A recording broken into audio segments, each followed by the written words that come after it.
I didn't even recognize the land he left me. The gravel crunched under my shoes, but nothing felt familiar. Not the crooked fence, not the faded red barn leaning like it was tired of keeping secrets. The lawyer had called it a small inheritance. But the moment I stepped past the gate, I felt it, the chill of something unfinished. My husband's death certificate said natural causes, but the silence of that farm told me otherwise. All right, before we dive into this crazy story, do me a favor. Subscribe and tell us where you're watching from. The sky over the cemetery looked like brushed steel, flat, cold, and unwilling to give. I stood beside the open grave, numb, watching the coffin descend inch by inch until it disappeared beneath the rim of dirt. People said words around me, but they sounded far away, like voices underwater. Someone sniffled. Someone else whispered my name. I kept my eyes on the flowers I'd dropped over the lid. White lilies, Mark's favorite, though I could barely remember who told me that anymore. When the ropes went slack and the men started shoveling soil, I realized my hands were shaking. I tried to fold them, tried to look composed, the way a woman who has her life together is supposed to look. But my chest ached with something worse than grief. It was confusion, a hollowness, as if part of me had been buried too, but not the part I thought. Mom. Hannah's voice cut through the murmuring crowd. My daughter's eyes, sharp, watchful, were red from crying, but she stood straighter than I did. They're staring. I glanced up. She was right. Clusters of neighbors, Mark's coworkers, church acquaintances, people who'd known us for decades, were murmuring behind gloved hands. When I met their eyes, they looked away too quickly. What are they saying? I asked. Hannah's jaw clenched. Something about Dad. About something he did. I shook my head. It's small-town talk. Ignore it. But even as I said it, I knew the tone. This wasn't gossip born of tragedy. It was the kind that comes from knowing something someone else doesn't. After the service, I accepted hugs and casseroles, numb to it all. The pastor's words blurred. The drive home was silent, only the rhythmic swish of wipers against misted glass breaking the air. Our house sat at the end of Maple Grove Lane, same white shutters, same porch swing that Mark promised to fix and never did. When I stepped inside, it was too quiet. The kind of quiet that hums in your ears. Hannah carried in a stack of envelopes from the mailbox and dropped them on the counter. Sympathy cards, mostly. Bills. A catalog addressed to Mr. and Mrs. Mark Bennett that felt like a cruel joke. I moved through the motions, hanging my coat, setting my purse down, lighting the kitchen lamp, trying to feel normal in a space that had suddenly become foreign. Then I saw it. A thick, cream-colored envelope sitting apart from the rest. The handwriting on it was unmistakable. Precise. Deliberate. Carl Whitman. Mark's attorney. My pulse quickened. "Mom?" Hannah called from the hallway. "You okay?" "Fine," I lied, my voice thinner than I meant it to be. I ran my thumb along the flap. It wasn't sealed, just folded. My name was written across the front. Laura Bennett. Nothing else. I stood there for a long moment, feeling the paper's weight. It was heavier than it should have been. Finally, I unfolded it. Inside was a document, official, crisp, bearing the faint scent of legal ink. At the top, a heading, property deed. The words swam for a second before they settled into place. A parcel of land registered to Mark Bennett. Location, Boone County, Kentucky. Size, 42 acres. Boone County? We lived 2 hours south of there. Mark never once mentioned owning land, let alone farmland. "What is it?" Hannah asked, stepping beside me.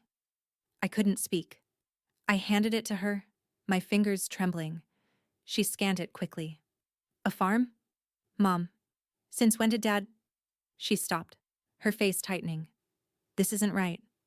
I took the papers back and stared at the signature line, Mark's looping signature, neat and confident. The date, 6 months before his death. My stomach flipped. 6 months ago, he was supposedly traveling for work. I remember the phone calls, his tired voice saying, "Just a few more meetings, Laura. I'll be home soon." A sound escaped me, half laugh, half gasp. I set the papers down on the counter, the edges curling slightly under my damp fingers. "Maybe it's a mistake," Hannah said, but even she didn't sound convinced. "Carl sent it," I whispered. "He wouldn't send something like this by mistake." The house creaked, the old wooden floor shifting under our weight. Outside, a branch scraped against the siding, long and slow. The sound made me shiver. I turned toward the window, catching our reflection in the glass. Two women bound by loss, staring at something neither of us understood. Hannah spoke first. "Are you going to call him? The lawyer?" I nodded slowly, but my voice barely came out. "Tomorrow." She moved closer, touching my arm. "Mom, what if there's more we don't know?" The question hung in the air between us, thick as the fog outside. I wanted to tell her she was wrong, that her father was exactly who we thought he was, but the words wouldn't come. I looked back down at the deed, my husband's name printed cleanly beside mine, his signature locking us together in one final secret. And for the first time since the funeral, I felt something stir beneath the grief. Doubt. By morning, the fog had lifted, but the air still felt heavy, thick with questions I wasn't ready to ask. The deed lay on the kitchen table, its crisp edges slightly softened from where my fingers had worried them through the night. I'd barely slept. Every time I closed my eyes, I saw Mark's signature, those confident loops mocking me from the page. Carl Whitman's office sat above the hardware store downtown, an old building that smelled faintly of oil and paper. The brass letters on the glass door read, "Whitman and Lewis, attorneys at law." I'd been here before. Wills, insurance renewals, the occasional notary signature. Never for anything like this. He rose from behind his desk when Hannah and I stepped in, his expression careful, too careful. His hair, silver and tidy, caught the weak light from the window. "Laura," he said softly, "I'm so sorry for your loss." Mark was... "Let's not," I interrupted, my voice sharper than I intended. "I need to understand something. Why didn't I know about this farm?" He hesitated, his hand still resting on the edge of his desk. The pause stretched too long. "Mark was private with certain matters," he said finally. "He handled this property independently. I advise discretion." "Discretion?" Hannah snapped, stepping forward. "You mean lying to us? He was married for 30 years, Mr. Whitman. I think my mother deserved better than discretion." Carl's jaw tightened. "I only act on client instructions. Your father was explicit about how he wanted this handled." I sank into the chair across from his desk, my hands folded tightly in my lap. "And how exactly did he want it handled?" He slid open a drawer and pulled out a manila folder, thick with papers. "Mark purchased the Boone County property under his own name, but kept it separate from your joint assets. Upon his death, ownership transferred to you automatically, as per the updated will." The words landed heavily, but my mind kept circling back to one thing: kept separate. As if he'd built a wall between his life and mine long before he died. Hannah leaned in, reading the first page upside down. "It says there are liens," she muttered. "Debts." Carl nodded reluctantly. "Yes, the farm carries a few outstanding notes. Old, but enforceable. There's also some dispute regarding prior ownership, local boundary issues. Nothing catastrophic, but complicated." "So what? I'm supposed to pay for a property I never even knew existed." My voice cracked, the grief from the funeral curdling into anger. This is absurd, Carl. Why would Mark buy farmland 2 hours away? He sold insurance, for God's sake. Carl looked genuinely sympathetic but not surprised. I asked him the same thing once. He told me the land was an investment, something for later. He didn't elaborate. Hannah crossed her arms. And you didn't think to tell us? It wasn't my place, he said quietly. For a moment, no one spoke. Outside the window, a tractor hummed faintly down Main Street, a reminder of how small this town really was and how quickly secrets traveled through it. Finally, Carl cleared his throat. Legally, Mrs. Bennett, the deed is clear. You are now the sole owner of the Boone County property. I stared at him, the word owner feeling foreign in my mouth. And what if I don't want it? He exhaled, leaning back in his chair. Then you'll need to sell it. But given the liens, you may not find a buyer easily. Until the debts are resolved, the property is a burden as much as an asset. Hannah slammed her palm against the table, startling both of us. Unbelievable. He leaves us grief and a pile of debt. Great legacy. Hannah, I warned gently, but she was already shaking with frustration. Carl folded his hands. Mrs. Bennett, I'll be candid with you. That farm carries history. The previous owners, there were disputes, records missing, local tensions. People in Boone County don't take kindly to outsiders owning their land. If you set foot there, his gaze met mine, steady but troubled. Expect trouble. His warning hung in the air, heavy as the old ceiling fan above us. I stood slowly, clutching my purse. I appreciate your concern, Carl, but trouble or not, it's my husband's property, and now mine. I need to see it for myself. Hannah's head snapped toward me. Mom, you can't be serious. You heard him. I am, I said, surprising even myself with how steady I sounded. I've spent my whole life letting other people tell me what I should or shouldn't know. Not this time.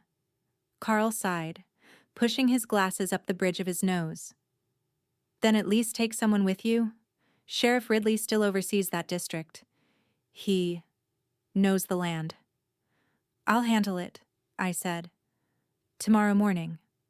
As I turned to leave, Carl's voice followed, low and almost pleading. Laura, some secrets are better left where they're buried. I paused at the doorway, the afternoon light spilling across the worn wood floor. Maybe, I said, but that didn't stop Mark from digging them up. When I stepped outside, the autumn air hit sharp and cold. Hannah walked beside me in silence until we reached the car. Then she turned, her voice barely above a whisper. What if we don't like what we find? I met her eyes, gripping the keys until the metal bit into my palm. Then we'll deal with it. But I'm done living blind. As the car engine turned over, a single leaf broke free from the courthouse oak and landed against the windshield. Red, fragile, and already beginning to curl. Tomorrow, I'd drive to Boone County. And whatever Mark had hidden there, I would finally see with my own eyes. By the time we crossed into Boone County, the GPS had lost signal, and the roads had narrowed into curling ribbons of cracked asphalt.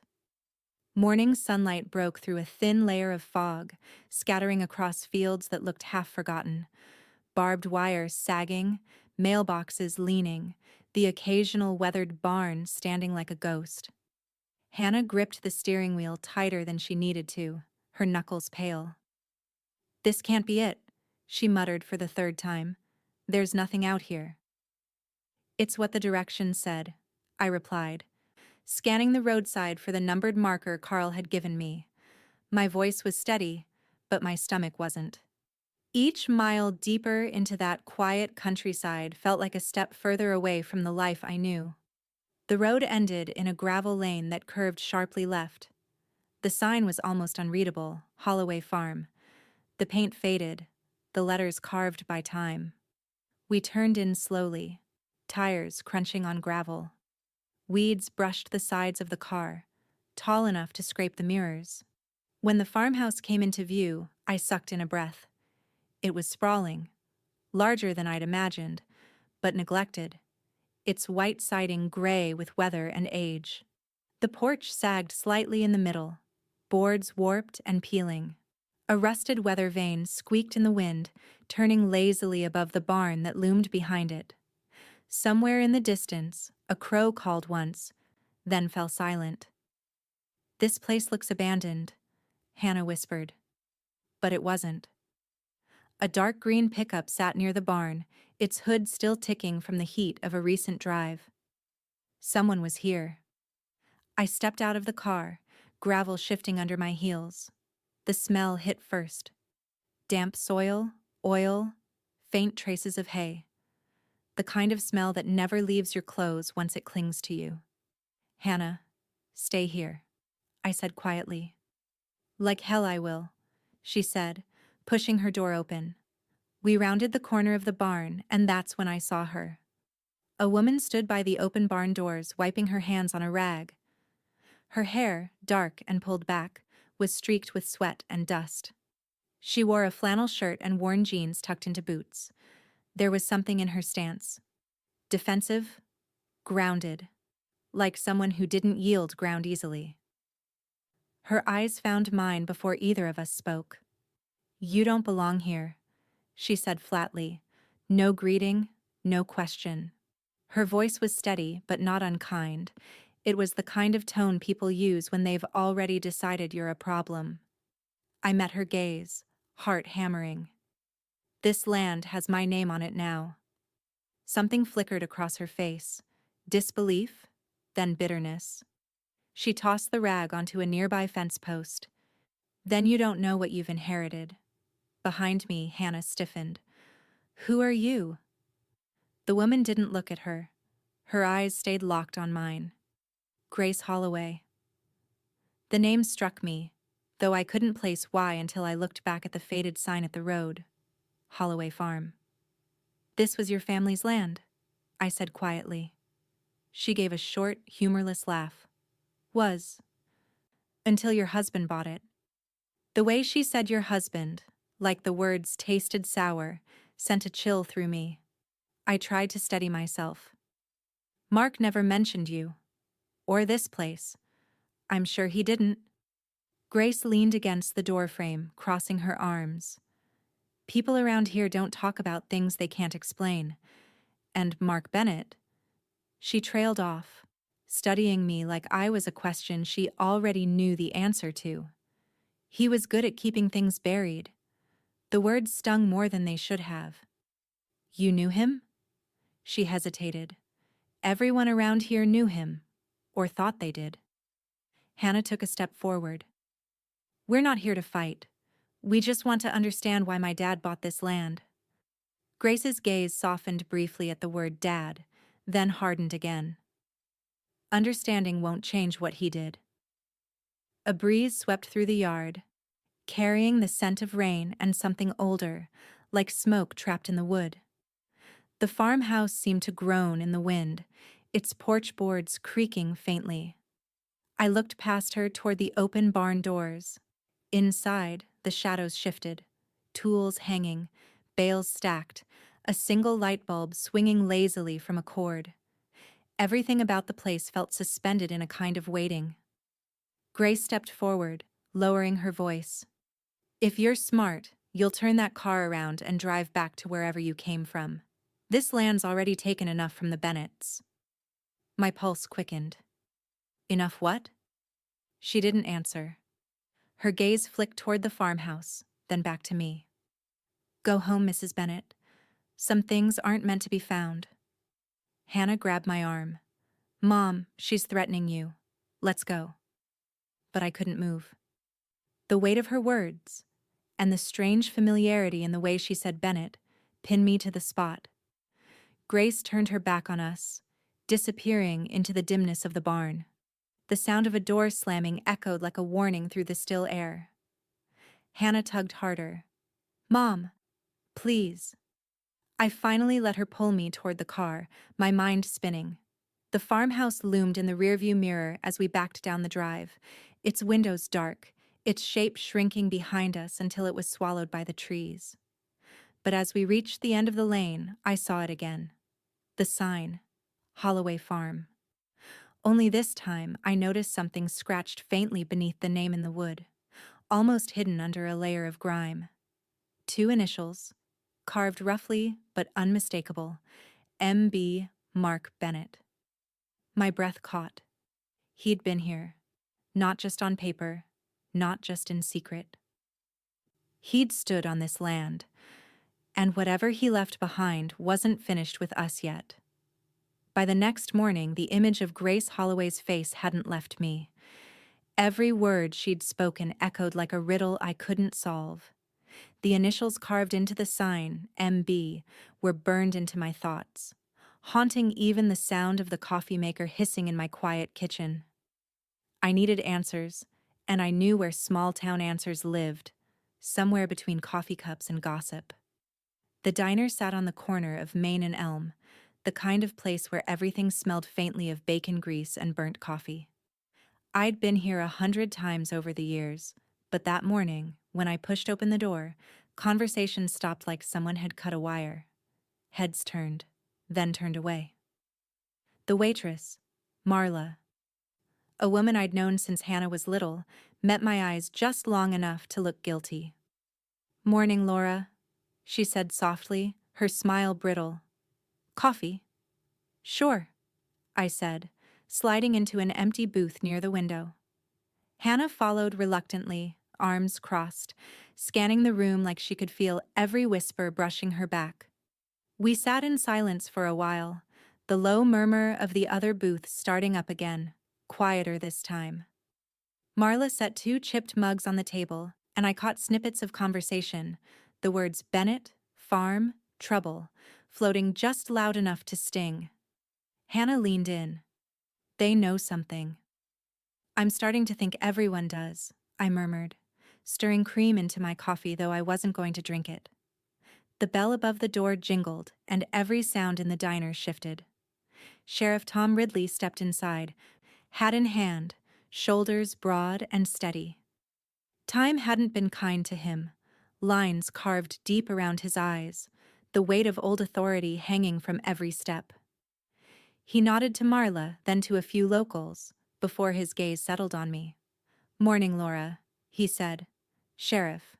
He hesitated, then walked over and slid into the booth opposite me without asking. The seat groaned beneath him. Hannah stiffened beside me, her eyes narrowing. He placed his hat on the table, fingers tracing its brim. "Heard you paid a visit to Boone County yesterday." "I did," I said evenly. "Didn't realize I needed to report my travels." A faint smile crossed his face, humorless. "Not your travels. Just where they took you." He paused, glancing around the room before lowering his voice. "You'd be wise to leave that place alone." "Why?" "Because it's not yours to fix." His gaze was steady, almost pitying. "Some land carries its own kind of rot, Laura. You can't clean it by stepping on it." I felt my jaw tighten. "That's vague, even for you." "What exactly are you saying?" He leaned back, eyes flicking to Hannah. "Your husband was involved in things he didn't want you to know. Deals. Favors. Let's just say Boone County was part of that." Hannah's voice came sharp. "You mean illegal?" Ridley didn't flinch. "I mean complicated." I swallowed hard. "What was my husband hiding, Sheriff?" His gaze softened, but his words didn't. "Secrets buried in soil don't stay down forever. They rise up when they're good and ready. And when they do, people get hurt." Something in his tone made my skin crawl. "So you do know?" He didn't answer. Instead, he reached for his hat and stood, sliding out of the booth.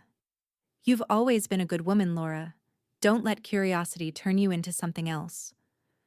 "Are you protecting him?" Hannah snapped. "Is that it? Everyone in this town protecting a dead man?" Ridley's expression hardened. "I'm protecting what's left of this town. You'd do the same if you understood." Then he was gone, out the door, the bell jingling behind him. For a long time I just stared at his untouched coffee cup, steam fading into nothing. Hannah exhaled sharply. They're hiding something. All of them. I know, I said quietly. My voice surprised me. It wasn't broken or angry. It was certain. Marla reappeared, hesitant. You shouldn't stir things up, Laura, she said under her breath. Not with that farm. I looked up at her. Did you know about it? Her eyes flicked toward the other booths. Everyone's heard pieces. Your husband spent a lot of time out that way. People saw his truck. That's all I'll say. And then she was gone, retreating behind the counter like she'd said too much. Hannah leaned forward, her voice barely above a whisper. So what now? I folded my napkin, hands steady for the first time in days. Now we go back. Her eyes widened. You can't be serious. I am. I looked out the window at the street beyond, quiet and deceptively ordinary. Whatever Mark started, it began there. And I won't let whispers decide what kind of man my husband was. Hannah shook her head, frustrated but silent. Outside, Sheriff Ridley's patrol car rolled past, slow enough that I knew he was watching us. I held his gaze through the glass. My reflection ghosted over his face. I'm not leaving, I whispered. The bell over the diner door jingled again as someone new stepped in. I didn't look up this time. My decision had already been made. Whatever the truth was, it was still buried out there on that land. And I intended to dig until I found it. By the time dusk rolled over Boone County, the sky had deepened into a bruised purple. I shouldn't have been driving. Hannah had made that clear, her voice still echoing in my head from the argument we'd had that afternoon. But I couldn't sit still. Every warning, every whisper, every cautious glance had built into a pressure I couldn't contain. Mark had kept too many secrets, and every instinct in me said they lived on that land. The dirt road to Holloway Farm looked even narrower in the dark. Headlights caught the glint of wire fences and the flash of unseen eyes, rabbits, maybe, or something else. When I turned into the drive, gravel crunched under the tires like bones. The farmhouse appeared through the trees, one light glowing dimly in the window. Someone was home. I cut the engine and sat for a moment, the ticking of the cooling metal loud in the stillness. My hands trembled against the steering wheel. I wasn't sure what I expected. Answers, maybe. Apologies. The truth had to start somewhere. When I finally stepped out, the night air wrapped around me, damp and heavy. I walked slowly toward the house, my shoes sinking into soft dirt. The porch creaked under my weight, that same sound of age and warning. Then I heard it. A voice inside. A woman's voice. Grace's. Low and tender in a way I hadn't heard before. It's all right, sweetheart, she murmured. He's sleeping now. You don't have to worry. It's just us. I froze by the open window, heart hammering in my chest. There was another voice. Smaller. Higher. A child. Will she come back? The boy asked. Grace sighed. Not if we're careful. My breath caught. A child? Grace had a child living here? A floorboard creaked beneath my foot, and the sound snapped through the quiet like a shot. Inside, Grace's voice went sharp. Who's there? I stepped back instinctively, but it was too late. The door flew open, and Grace stood framed in the light, her face half in shadow. You shouldn't be here, she said. Her tone was cold now, stripped of whatever gentleness I'd heard a moment ago. I steadied my breath. Who is that child, Grace? Her jaw clenched. Go home, Mrs. Bennett. I took a step closer. You said this land took enough from the Bennetts. What did you mean? Who is he? She hesitated, shoulders tight. Behind her, I could see the faint shape of a small boy standing at the edge of the hallway, rubbing his eyes. Dark hair. Maybe 6 years old.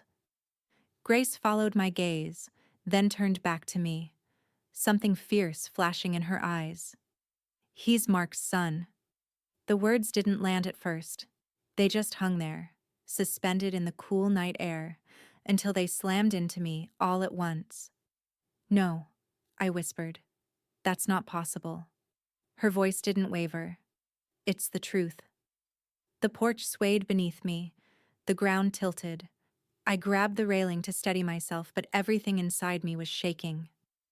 You're lying, I managed, though it came out weak, hollow. Grace's mouth twisted.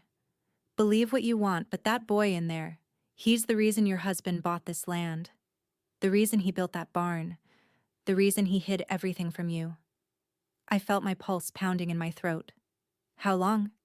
She looked away, her expression tightening with something like anger, or maybe pain. Long enough for promises to be made and broken. Long enough for him to tell me this place would be ours.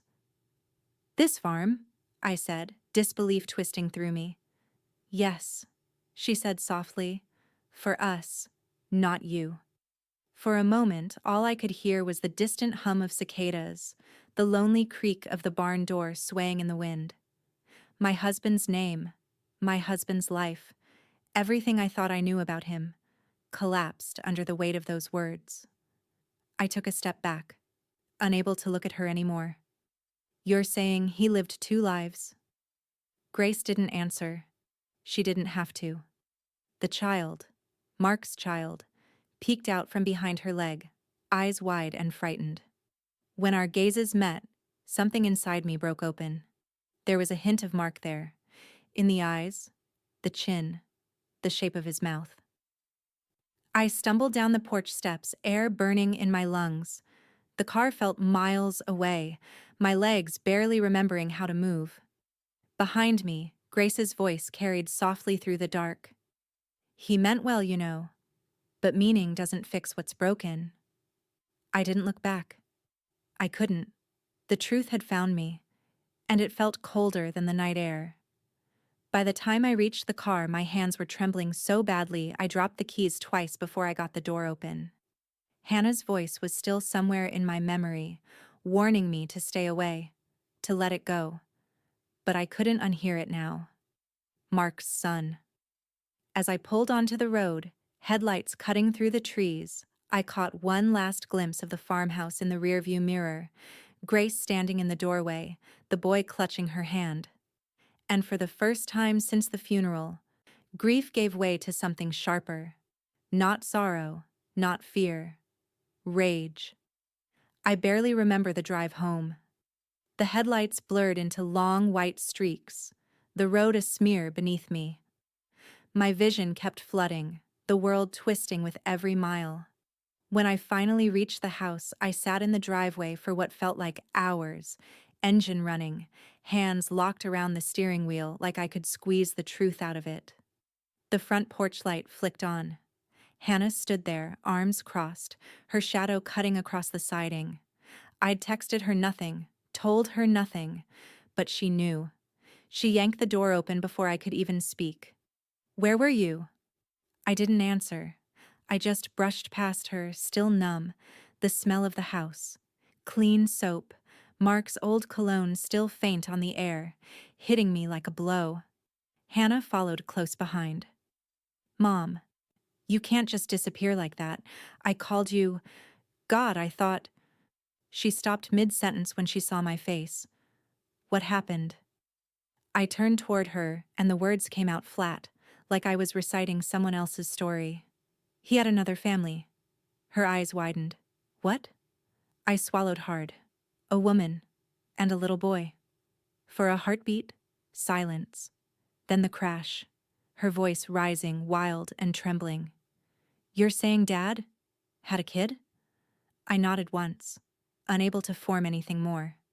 Hannah's face twisted, red splotches rising along her neck. How long were you his second choice? The words hit harder than anything Grace Holloway had said. Don't, I whispered. No. How long? She demanded, voice cracking. You stood by him your whole life, and he… What? Played house out in Boone County? While you sat here paying bills and pretending everything was fine? I turned away, pressing a hand to the counter just to steady myself. No, I said softly. We were the life he chose to show. The silence that followed wasn't calm. It pulsed with disbelief. Hannah backed away, shaking her head. You're defending him. I'm trying to understand him, I said. There's a difference. She laughed bitterly. You sound just like him. Always explaining, never answering. Then she was gone. Upstairs, the sound of her door slamming reverberating through the house. I sank into the kitchen chair, the same chair Mark used to sit in on Sunday mornings, pretending to read the paper while half listening to me talk about lesson plans or grocery lists. I could see his coffee cup on the counter in my mind, the way he used to leave it half full. Ordinary moments that now felt like props from someone else's life. The next day, the whispers started. At the grocery store, a woman from church smiled too brightly, her eyes darting to the checkout clerk before whispering, "So sorry about your loss." The tone wasn't pity, it was curiosity. By the time I reached the parking lot, 2 other women had turned to watch me pass. I could hear it in the murmurs. Mark's name, my name, the word farm. When Sunday came, I almost didn't go to church. But habit won. I walked into that sanctuary like a ghost. Denise Kellar, the woman who'd once shared pews and potlucks with me, cornered me near the coffee urn. Laura, she said, her voice full of that sweet, poisonous concern small towns are built on. I just have to ask, did you ever really know your husband? Something in me snapped. I stared at her for a long moment, watching her smile falter under the weight of my silence. Then I simply said, "More than you ever will." I left before the service began. That night I sat in my living room, the deed spread across the table like a wound that wouldn't close. The official seal caught the lamplight. Mark's signature sat there, neat and confident, as if daring me to question him. Every time I looked at it, I saw Grace's face, the boy's eyes. The lies felt alive now, breathing, circling me. I picked up the papers, shaking, and whispered to the empty room. If he lied to me once, he lied about more. The silence answered back, hollow but sure. I folded the deed carefully and tucked it back into the envelope, pressing the flap closed like sealing a promise. If he built a life out there, I said quietly, I'm going to find out what else he buried. A gust of wind rattled the windows. Somewhere outside, a branch scraped against the siding, the same long, low sound that had haunted me since the funeral. But this time, it didn't sound like grief. It sounded like an invitation. I didn't sleep. By dawn, the edges of the sky had only just begun to pale when I slid the deed back into my purse and grabbed the car keys. Hannah's door was still shut. She'd spent the night avoiding me, and maybe that was for the best. What I had to do couldn't be softened by motherly words or comfort. It had to be faced. The drive out to Boone County was colder this time. The radio stayed off. Even the hum of the tires sounded accusatory. When I turned down the gravel lane, the Holloway sign greeted me again. Its chipped paint, the faint carving beneath. MB, catching the morning light. Grace's truck was there, same as before. Smoke curled from the farmhouse chimney. She'd settled in, like she belonged. I parked beside the gate and walked up the path, boots crunching frost. My pulse beat loud in my ears, but I didn't hesitate. I knocked once, then pushed the door open. Grace was at the sink, sleeves rolled, the boys' breakfast dishes stacked beside her. She froze when she saw me. You don't stop, do you? She said. I deserve the truth, all of it. My voice surprised me. It didn't shake. Grace's eyes flicked toward the hallway where the child's laughter echoed faintly. Not here, she said, lowering her voice. He's awake. I'm not leaving, I said. Not until I understand. She exhaled, wiping her hands on a towel. For a long moment, I thought she'd throw me out. Then, with a resigned motion, she gestured toward the back of the house. Fine. You want to see what he built? Go ahead. The floorboards creaked beneath my shoes as I stepped inside. The farmhouse smelled of wood smoke and detergent. Ordinary, domestic, lived in. It should have been comforting. Instead, every detail cut. The living room was small but tidy. Toys lined one wall, a blanket tossed across a couch I didn't recognize. Family photos cluttered a side table. The boy with a missing tooth smile, Grace in the background, and Mark, my Mark, grinning, sunlight on his face. He looked happy. Not the forced, polite happiness of the man who came home tired and distracted, but something easy, unguarded. My stomach turned. I moved closer, tracing a finger along the frame's edge. My reflection warped against the glass. Two lives meeting in that single image. Why keep these out? I asked quietly. Why not hide them like he did? Grace leaned against the doorway. He didn't hide us here. Everyone around knew he came. He hid you. That's a lie, I snapped, spinning to face her. She shrugged. Maybe, but he never said your name when he was here. The air between us thickened. I turned away before I said something I couldn't take back and walked deeper into the house. Each room was a wound reopening, a secondhand crib tucked into a corner bedroom, a row of little shoes by the door. Proof of everything he'd chosen to protect, and everything he'd chosen to risk. When I reached the kitchen table, a stack of papers caught my eye. Envelopes, receipts, a few letters. I sifted through them quickly, looking for something with his handwriting. What are you doing? Grace's voice sharpened.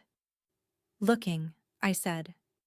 For records, bank statements, contracts, anything that explains what this farm really is.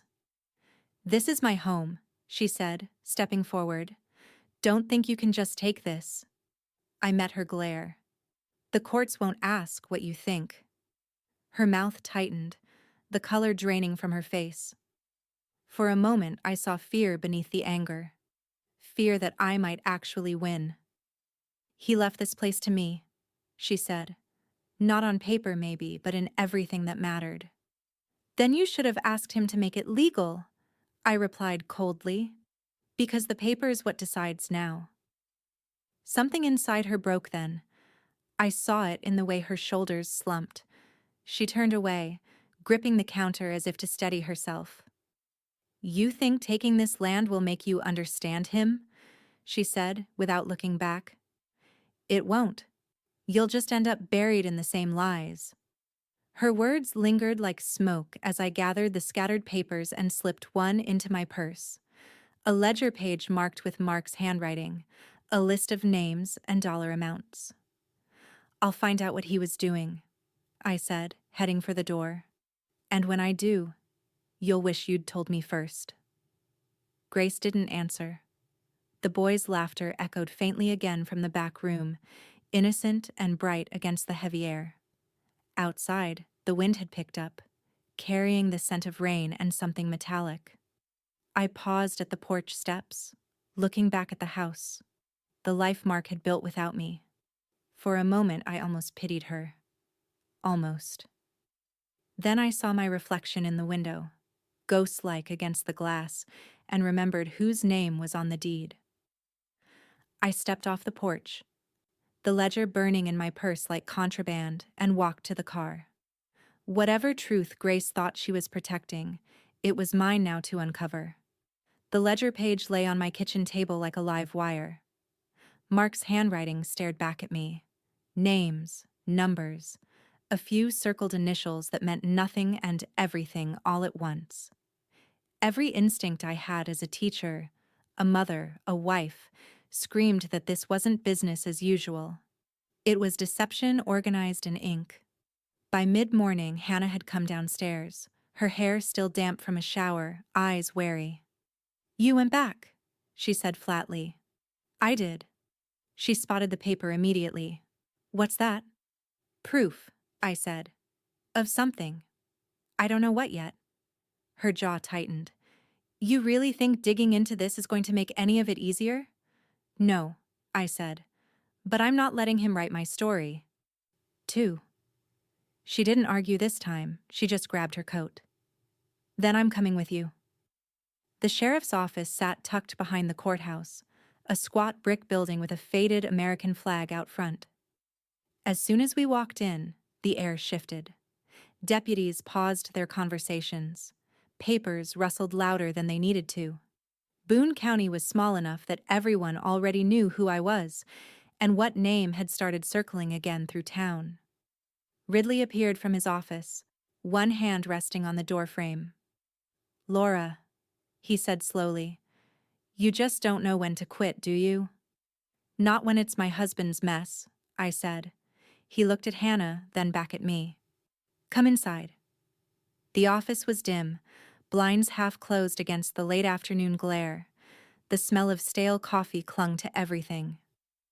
Ridley shut the door behind us and gestured to the chairs. Carl Whitman told me you're talking about probate filings, he said, settling behind his desk. I'd advise against that. I'm not asking for advice, I said, pulling the ledger page from my purse and laying it in front of him. I want answers.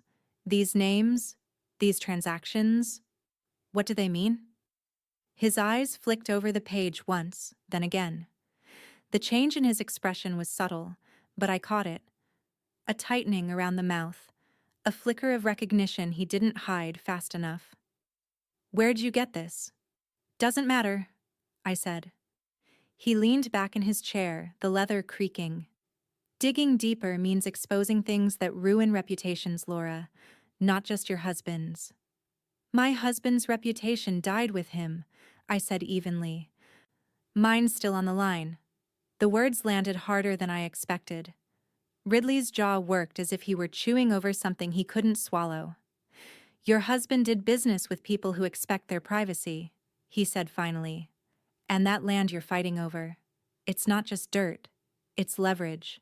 You stir that pot, and you'll find out whose hands are in it. Hannah stood before I could. We'll fight whoever tries to bury us. Ridley's eyes softened a fraction, pity mingled with warning.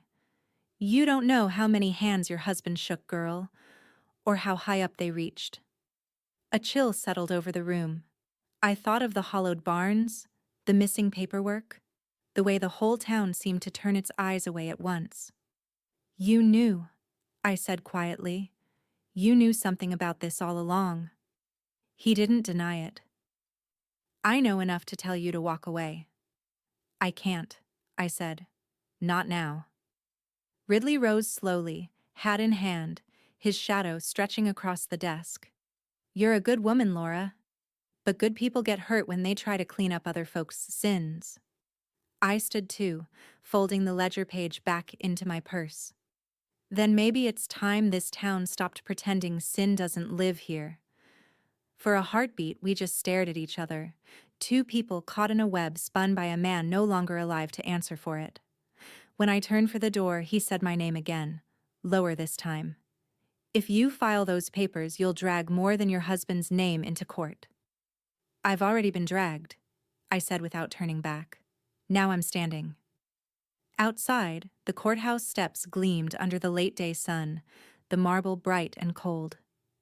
Hannah fell in beside me, her hand brushing mine briefly. What now? She asked. I looked across the square where townspeople moved in clusters, their conversations shrinking when I passed. Now, I said, we make it official. The decision settled in my bones, solid, irreversible. Behind us, Ridley watched from the window, his silhouette sharp against the blinds. He raised his phone, dialing someone. The gesture was small but enough to twist my stomach. Because in that moment, I knew he wasn't warning me for my safety. He was warning me for theirs. And that meant the real danger hadn't started yet. The courthouse smelled of old paper and lemon polish, the kind of scent that clings to every generation of small-town secrets. The hearing was set for 10 a.m., but by the time Hannah and I walked through those heavy double doors, the benches were already filled. People who hadn't looked me in the eye for months were suddenly there, whispering behind their programs as if watching a spectacle. Carl Whitman stood near the front, his briefcase propped neatly on the table, his tie perfectly knotted. He gave me a nod that was supposed to be reassuring but wasn't. Grace sat on the opposite side, shoulders stiff, eyes red-rimmed but sharp. Sheriff Ridley lingered in the back row, hat in his lap, watching everything and saying nothing. The bailiff called the case, voice echoing off the paneled walls. Estate of Mark Bennett, property dispute, Boone County Holdings. The words scraped through me.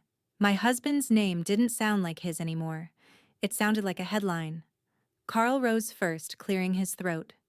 Your Honor, we've gathered today to confirm rightful ownership of the property located at Holloway Farm, Boone County. Mrs. Laura Bennett is the sole beneficiary under the will. Grace's lawyer, a thin man with glasses that seemed too big for his face, stood immediately. Your Honor, we contest the transfer. There are questionable transactions tied to the acquisition of that land, and the late Mr. Bennett's dealings appear— Carl cut him off smoothly. Appear questionable because they were hidden. That's precisely what we're addressing. A low hum rippled through the room. My pulse thudded in my throat as Carl opened his briefcase and pulled out a stack of folders bound with red string. These, he said, laying them one by one on the judge's desk, are bank records obtained under subpoena. They show that Mr. Bennett used not one but 3 identities in the purchase and maintenance of the Boone County property. Gasps broke from the benches. I felt Hannah's hand tighten on my arm. The judge leaned forward. 3 identities? Yes, Your Honor, Carl said. He used the alias Michael Barron to open 2 accounts tied to offshore holdings, accounts that funneled funds directly into the Holloway property over a span of 8 years. My stomach dropped. Michael Barron. The initials, MB, scratched into the sign. It hadn't been sentiment. It had been a code. Carl continued, his tone steady, clinical. Each transfer was small enough to avoid scrutiny, but together they form a pattern. The property was purchased, renovated, and leased through shell companies. The debts Grace Holloway mentioned were real, but they were owed to corporations your late husband himself controlled. The room went still. Grace shot to her feet. That's a lie, she cried. He said the money came from investors. He told me. Miss Holloway, the judge warned, you'll wait to be recognized. She sank back down, trembling. Carl pressed on. All documentation leads to one conclusion. Mark Bennett orchestrated a complex fraud. The property is part of that network. However, he turned toward me, his expression softer now. Under probate law, Mrs. Bennett inherits all assets and liabilities associated with her husband's estate. I blinked at him. Liabilities? He nodded. The farm is legally yours, but the debts, outstanding liens, back taxes, and creditor claims must be cleared before full transfer. Behind me, whispers swelled again, sharp as wasps. Grace stood once more, voice breaking. This was never hers, she shouted, pointing at me. That land was supposed to be safe, for my son. You think a piece of paper makes her family the victims? The judge's gavel cracked. Order! I felt the weight of every stare in that room pressing on me. For months, they'd whispered about affairs, lies, betrayal. But this was bigger. Mark hadn't just betrayed his vows. He'd betrayed the law. Sheriff Ridley rose from the back, stepping forward slowly. Your Honor, he said, voice low, if these findings become public, there'll be unrest in this county. People lost money. They trusted Mark Bennett's companies. The judge didn't look up. The truth has consequences, Sheriff. It's not this court's job to manage them. He struck the gavel again, final and unyielding. Judgment stands. The Boone County property, known as Holloway Farm, is hereby transferred in full to Mrs. Laura Bennett, pending debt reconciliation. The words rang through the courtroom like a verdict for a crime I didn't commit.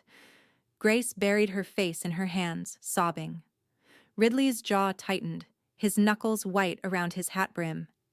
And I just stood there, numb, staring at the papers now bearing my name. When the judge adjourned, the crowd broke into murmurs. Carl gathered his files, whispering something I didn't hear. Hannah touched my shoulder gently. "Mom," she said, voice trembling. "It wasn't just an affair, was it?" I shook my head slowly, the realization heavy and metallic on my tongue. No, it was business. Outside the courthouse, the sky had darkened to pewter, clouds rolling low. Reporters hadn't come yet, just locals with long memories and longer grudges. As we stepped into the cold air, I caught Ridley watching me from the steps. His expression was unreadable. Mark's secret hadn't been love, it had been crime. And now it was mine to pay for. By Monday morning, Mark's name was everywhere again. Not on sympathy cards or in whispered condolences this time, but splashed across the front page of the Kentucky Herald, local insurance broker linked to fraud investigation. His face, the one I used to see smiling from family Christmas cards, was now printed beneath words like embezzlement and shell corporations. They hadn't even gotten his age right, but somehow they knew everything else. The false names, the accounts, the farm. Every secret I'd spent weeks unearthing was now public property. I stopped reading after the second paragraph. When I finally ventured into town, heads turned before I even reached the store entrance. Boone County was small, and news like this didn't travel. It bled.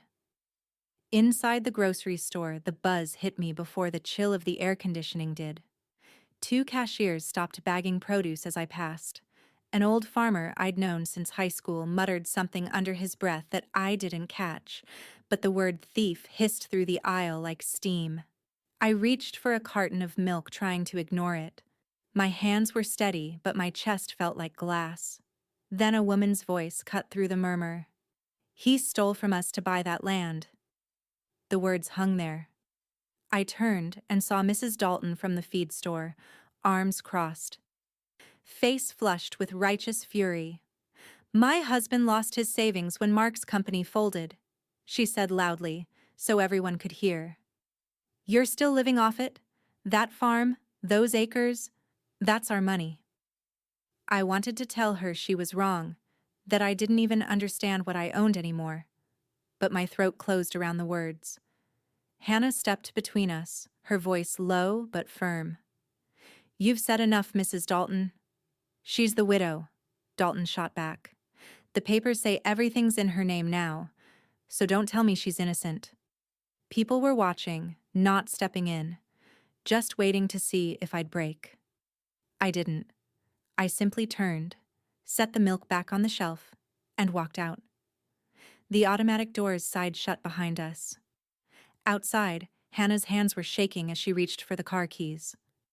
"They're blaming you for his sins," she said quietly. "I know." I sank into the passenger seat, staring out at the street where I'd spent half my life. They need someone to hate who can still answer back. By that evening, the story had reached the local news station. Neighbors stopped calling. Church friends disappeared. Mail started piling up on the porch, most of it anonymous. At first, it was letters, typed, unsigned, folded neatly. "Sell the land before someone makes you. That farm doesn't belong to you." Then came the notes scrawled in marker. "Leave Boone County or else." I'd never been afraid of paper before. Hannah wanted to take them to the sheriff, but after that last encounter, I didn't trust what Ridley would do with them. He'd warned me this would happen, and now it was happening exactly on schedule. By midweek, I drove back out to the farmhouse, unable to stand the four walls of our house a moment longer. The road was slick with rain, the fields glistening with the cold shine of late autumn. When I stepped out, the wind carried the faint metallic scent of wet soil. My name on the deed had become a curse word in town, but the property still stood, silent, waiting. Grace's truck was already there. She stood on the porch when I approached, arms folded, her hair damp from rain. The boy wasn't with her this time. "Come to gloat?" she asked, her tone sharp as the wind. "I came to see what's left of my husband's mess," I said. She laughed once, bitter and hollow. "Your husband didn't build a mess. He built walls. Around me, around you, around everyone he touched. You just inherited them." I took a step closer. "Then maybe I'll tear them down." Her eyes narrowed. "You won't last here." "You think Boone County wants you living on that land? They think it's cursed. They think you are."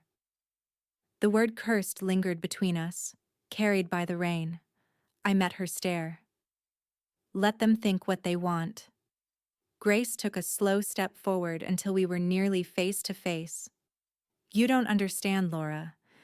People around here lose more than money when they're betrayed. They lose their peace, their pride, and they don't forgive." "I'm not asking them to," I said.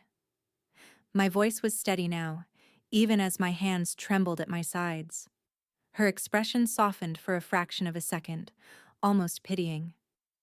"You should sell before they make you sorry." I looked past her at the darkened farmhouse, at the single window glowing faintly with lamplight.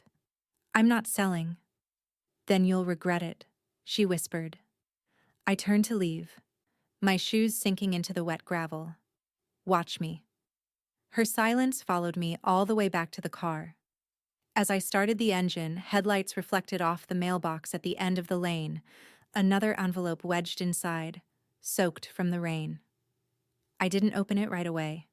I just stared at it, heart thudding until Hannah's voice echoed in my head again. "They're blaming you for his sins." Maybe so, but sins can be evidence, and I wasn't done collecting. The rain hadn't stopped for 3 days. It drummed against the roof like it meant to drown out the silence.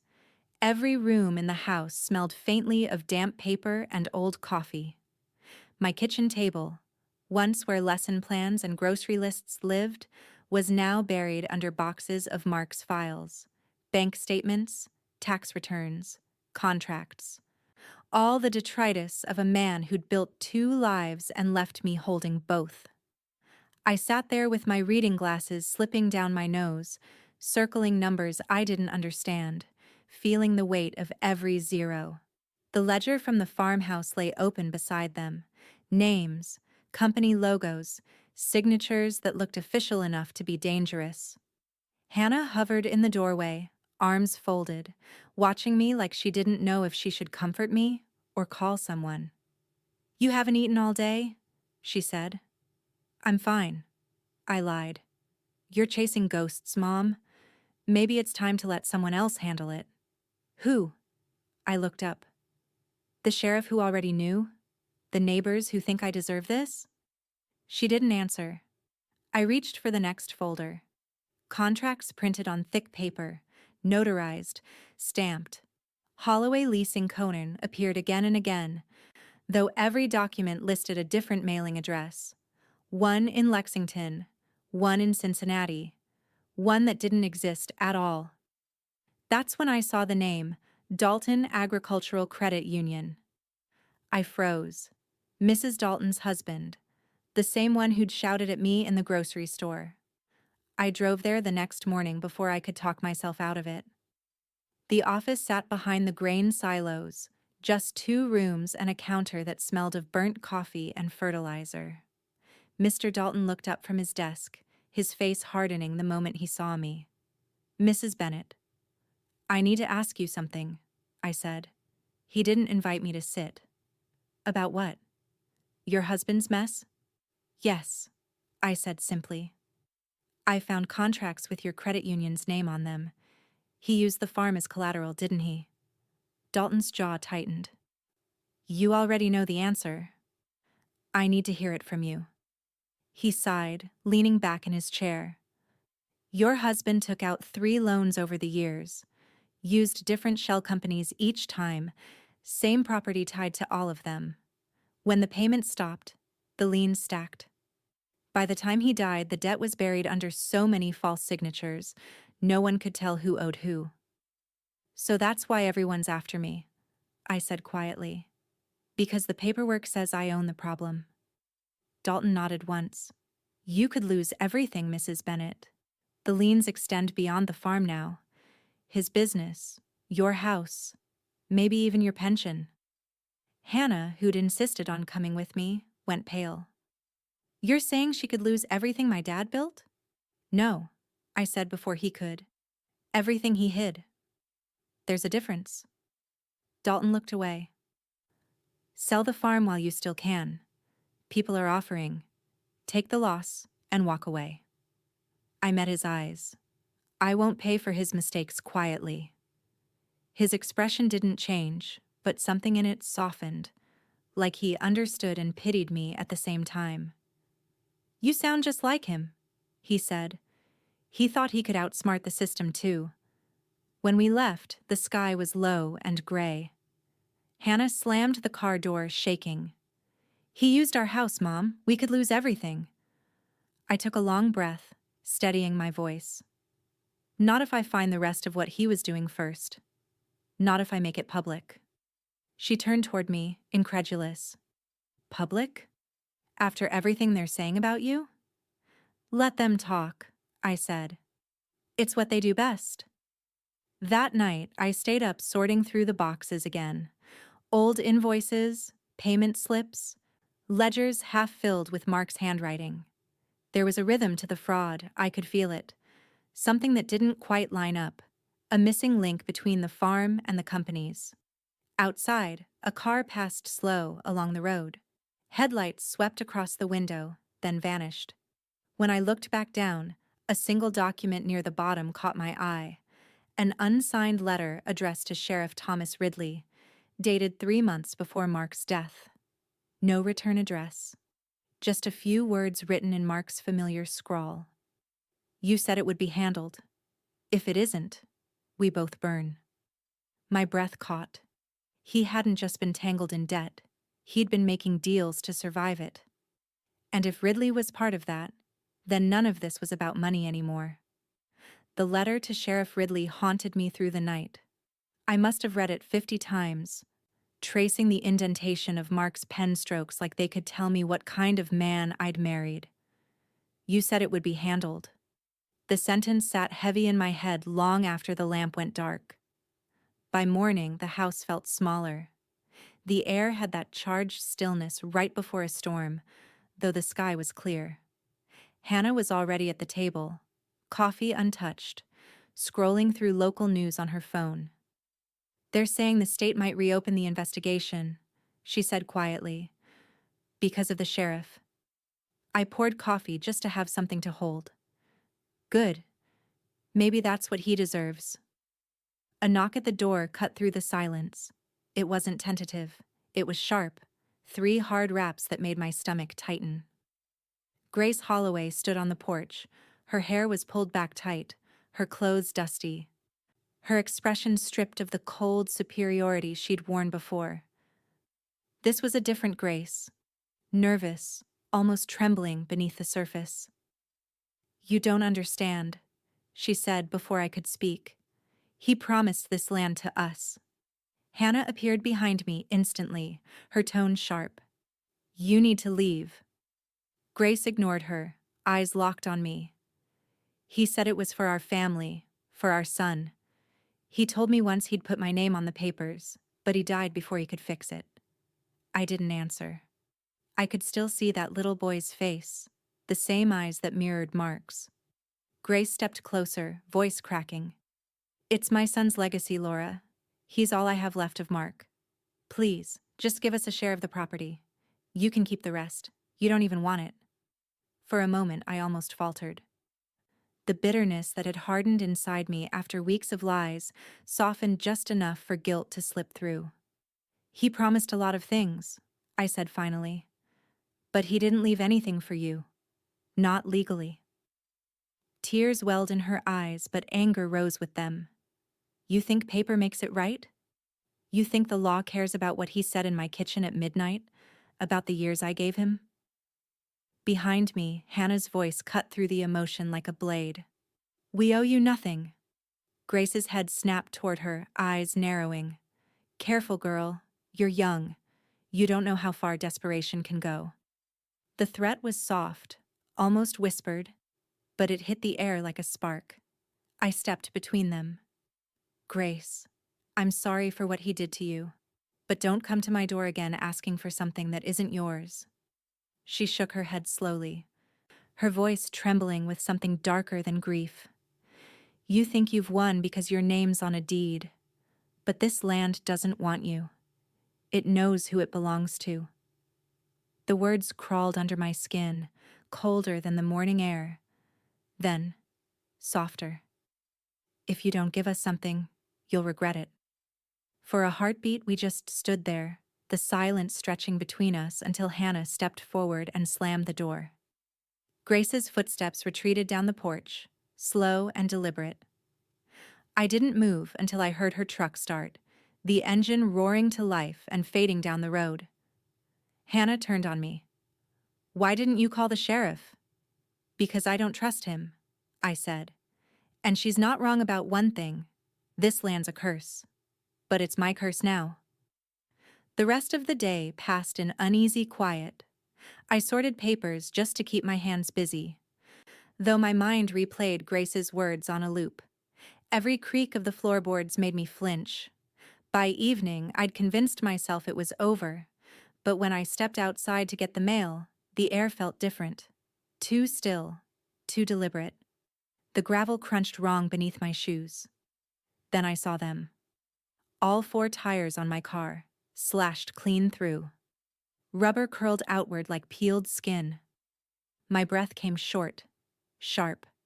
The metal glinted in the last of the daylight, jagged, deliberate. Behind me, the wind picked up, carrying the faint smell of gasoline and rain. A single thought pushed through the fear. Grace might have been desperate, but she wasn't the only one watching, and whatever had started with Mark's lies was beginning to turn dangerous for the living. The morning after the tires were slashed, I stopped sleeping altogether. I sat in the kitchen, the letter to Ridley still on the counter beside a half-empty mug. Every sound outside made my muscles tense. Hannah had gone to stay with a friend for the night after I'd insisted she get some rest, but I knew she didn't believe that's what I'd do. By noon, the news finally broke. Anonymous documents leaked to the press tied Sheriff Thomas Ridley to Holloway Leasing Co. I stared at the TV as the reporter spoke over grainy photographs of Ridley shaking hands at county events, his name now threaded with words like kickbacks and conflict of interest. The file I'd found in Mark's boxes had made its way to Dalton, the one man still willing to help me. I hadn't asked him to share it, but he'd done it anyway. The phone started ringing before the report even ended. Neighbors, journalists, unknown numbers. But I didn't answer any of them. The truth was out. And truth, in a town like this, was gasoline. By late afternoon, thunderheads were gathering again. I stood by the kitchen window, staring out at the long curve of the driveway when I saw the headlights. A black SUV, county plates. I knew before he even stepped out. Ridley slammed his door hard enough to echo. He didn't bother knocking, just pushed the front door open and stepped inside like he'd paid for the right. His face was red, his hair slicked back from the rain. What did you do? You tell me, I said, forcing my voice steady. Your name's all over the papers now. He slammed his hand down on the table, rattling the mug. You gave them that letter. I found it in my husband's files, I said quietly. Maybe you should have handled it like he asked. His eyes darkened. You think this is justice? You think dragging me down clears your name? You don't understand what you've done. He stepped closer, lowering his voice until I could smell the coffee and anger on his breath. Sign the property over quietly. Let it die with him. You keep your house, your pension, your peace. Or what? I asked. He smiled, but it didn't reach his eyes. Or I stopped pretending I didn't know what Mark was planning before he died. For a moment, I couldn't breathe. What are you saying? He was supposed to meet me that night, Ridley said. Said he had files that would clear his conscience. If he hadn't gone off the road before I got there, maybe this would have stayed buried. The words hit me like cold water. Gone off the road. The accident, Mark's death, had never sat right with me. You knew, I whispered. You were involved from the start. I kept this town safe, he snapped. Your husband got greedy. He forgot who helped him build it. My voice broke, but I didn't look away. You used him, and now you're trying to use me. He straightened, jaw tightening. I'm offering you a way out. I already have one. Hannah's voice came from the doorway. I hadn't even heard her car. She was holding her phone, trembling but firm. I called 911, she said. Ridley laughed under his breath. No one's coming. My people answer those lines. For a second, the air was pure static. Then the sound of tires on gravel cut through the tension. Fast. Heavy. Dalton's truck pulled up outside, headlights blazing. He burst through the open door, clutching a folder thick with documents. It's over, Tom, Dalton said. State investigators have the rest. They trace the leases. Every payment, every transfer. You were on all of them. Ridley's face drained of color. You think they'll believe a woman who inherited her husband's crimes and a farmer who can't keep his books straight? Dalton's hand went to his pocket. They don't need to believe us. They've got bank records. Outside, another set of sirens rose, this time not county ones. Blue lights flickered across the living room walls. State troopers. Ridley's breath came fast, his hand twitching toward his belt, but he didn't reach for anything. 2 officers stepped inside, guns drawn, commanding him to freeze. For a long second, no one moved. Then Ridley raised his hands slowly, his voice hoarse. You don't know what you're unleashing. Neither did he, I said. They cuffed him without ceremony, reading his rights over the low hum of thunder rolling in from the hills. When the door finally shut behind them, the house went quiet. Too quiet. Dalton laid the folder on the table. It's all there, he said softly. Mark's trail. The sheriff's cut. The whole damn rot. Hannah wrapped her arms around me, but I didn't hug her back. My knees gave out before I could speak, and I sank into the chair, staring at the empty space where Ridley had stood. It was over. The lies, the threats, the weight of secrets I'd never asked to carry. And yet, as the storm broke outside, and the rain began to pound the roof again, I felt no relief, only the echo of a question I'd never get to ask. Why, Mark? I whispered.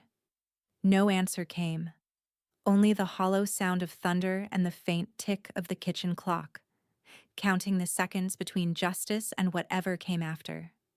The weeks that followed Ridley's arrest blurred together, court filings, depositions, headlines that felt too heavy to lift. Boone County moved like a body waking from anesthesia, slow and disoriented, unsure where the pain had started. His mugshot was everywhere for a week.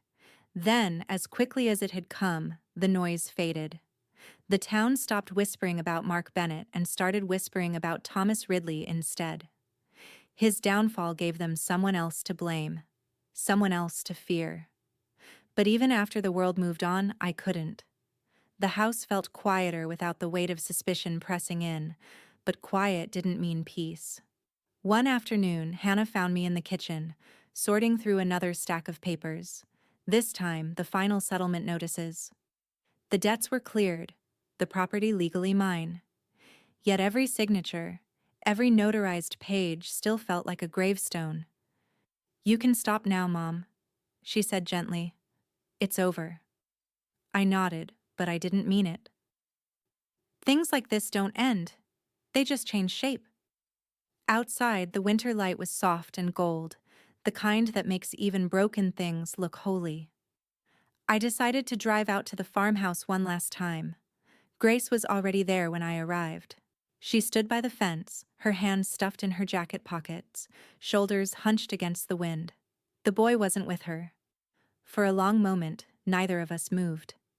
"I didn't expect you to come back," she said finally. "I needed to," I answered. "To see it as it is, not what it was." Grace nodded, eyes red from more than the cold. "They told me about the sheriff, about the money. I kept thinking Mark was protecting us. Turns out he was just using everyone to protect himself." Her voice cracked, and she looked away. "I'm sorry, Laura. For the threats.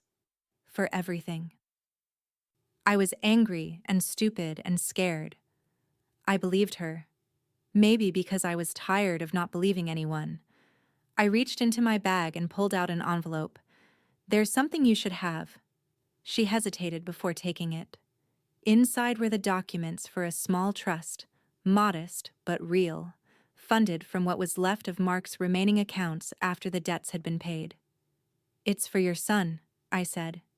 "His education, his future. The money's clean. Dalton made sure of it." Grace's eyes widened. "You don't owe us this."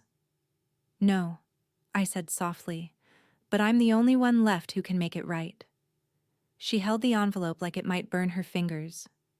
"You're a better woman than I'll ever be." "I'm not," I said, "just done fighting ghosts." We stood there a while longer, two women bound by the same man's ruin, breathing in the smell of thawing soil and the faint metallic trace of rain on the air.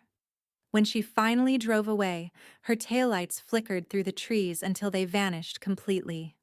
Hannah met me later that evening at the farmhouse, her expression tense the moment she saw the empty envelope on the counter. "You gave her money?" she asked. "It wasn't hers," I said. "It was his. And I'm tired of letting his mistakes rot everything they touch." She paced for a moment, frustrated. "You keep trying to fix things that broke before I was even born." "Maybe," I said quietly, "but I'm still here to try." Her shoulders loosened a little. "I guess that's what makes you you." Outside, the last light of day stretched over the fields. The air carried the scent of wet clay and something faintly green, the first whisper of spring. We walked the property together, the silence between us no longer heavy but full. The farmhouse loomed behind us, still scarred, still standing. A wound, an inheritance. Both things could be true. At the edge of the field, I stopped. The horizon glowed faintly pink, clouds drifting like smoke across the fading sun. For the first time in months, my lungs felt open. "This land nearly ruined me," I said quietly, "but it's mine now, every ugly inch of it." Hannah slipped her hand into mine. "Then maybe it's time to make it something better." I nodded, my eyes tracing the gentle roll of the hills, the fence lines Mark had built, the barn he'd lied about, all of it still standing. As dusk settled, the wind moved through the wheat like a whisper. It didn't sound like accusation anymore. It sounded like release. And for the first time since the funeral, I believed I might survive him. Spring turned to summer before I realized how much time had passed. The days stretched long and forgiving, sunlight spilling over the fields that had once been a battlefield. The farmhouse no longer looked like a monument to betrayal. It looked lived in again. We'd torn out the rotted boards and patched the holes ourselves. Me, Hannah, and a handful of volunteers from town who'd shown up one morning without being asked. No one said the word forgiveness out loud, but I could feel it in the way they carried lumber, in the quiet nods exchanged over coffee breaks. Boone County didn't apologize. It built fences, painted porches, and called that peace. Inside, the air smelled of new paint and sawdust. The old living room, once filled with the ghosts of Mark's secret life, now held rows of donated books and a circle of mismatched chairs. The Holloway Literacy Center, The sign out front read in fresh white letters. The name had been Hannah's idea. "Because no one here should hide from their own story," she'd said. I couldn't argue with that. By mid-afternoon, the sound of laughter floated through the open windows, sharp, high-pitched, and alive. Emily Holloway's voice rose above the others. Grace's son. She'd started bringing him here twice a week after the renovations began, and at first I wasn't sure how I felt about it. But the first time he'd run up the steps carrying a children's book under his arm, smiling like the world hadn't let him down yet, something inside me settled. I stood in the doorway now, watching as Hannah helped a group of kids spread blankets on the porch for reading hour. She looked lighter than I'd seen her in years, her hair pulled back, her focus steady, her laughter easy. "You're good at this," I said when she came in to grab more juice boxes. She grinned, wiping sweat from her temple. "Guess it runs in the family, teaching, fixing broken things." "Maybe," I said, "but you do it better than I ever did."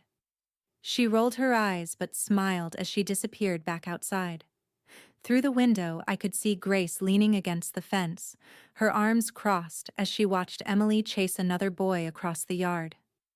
Our relationship had settled into something unspoken but sturdy, a truce built on shared exhaustion. Sometimes she'd stay to help shelve books. Sometimes she'd leave before anyone could thank her. I didn't press. Some peace only holds if you don't name it. Later that evening, when the last car had pulled away and the fields had gone quiet again, I drove into town. There was one more thing I'd been putting off. The cemetery sat at the edge of Boone County, the grass high and soft underfoot. The headstone was simple. Mark Bennett, 1967-2024. Beloved husband and father. I brushed a few fallen leaves from the base and set down the small bundle of wildflowers I'd gathered from the fence line earlier. For a long time I didn't speak. The breeze rustled through the oaks, carrying the smell of wheat from the fields beyond. Finally, I said, "Your lies almost broke us." My voice was calm, not cruel, not forgiving, just true. But you built something you didn't understand, and somehow I learned to make it mean something else. I looked down at the dirt, my reflection faint in the polished stone. I think you would have hated that. The sun dipped low, throwing gold across the landscape. From here, I could just make out the distant roof of the farmhouse, the new paint catching the light like it had been waiting for this moment all along.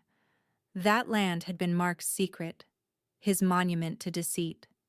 Now it was mine, imperfect, earned, alive. As I turned to leave, the wind swept through the fields, bending the wheat into long, rippling waves. They shimmered under the evening light, endless and forgiving. I breathed in deep. For the first time, the air didn't taste like grief. It tasted like freedom. Walking back toward the car, I whispered it aloud. Not to him, not even to the wind, but to myself. I walked onto the farm he tried to hide. I said, my voice steady, certain, and found the strength he never had. The last of the sunlight caught the farmhouse roof as I drove away, the windows glowing gold against the horizon, like the past, finally laid to rest.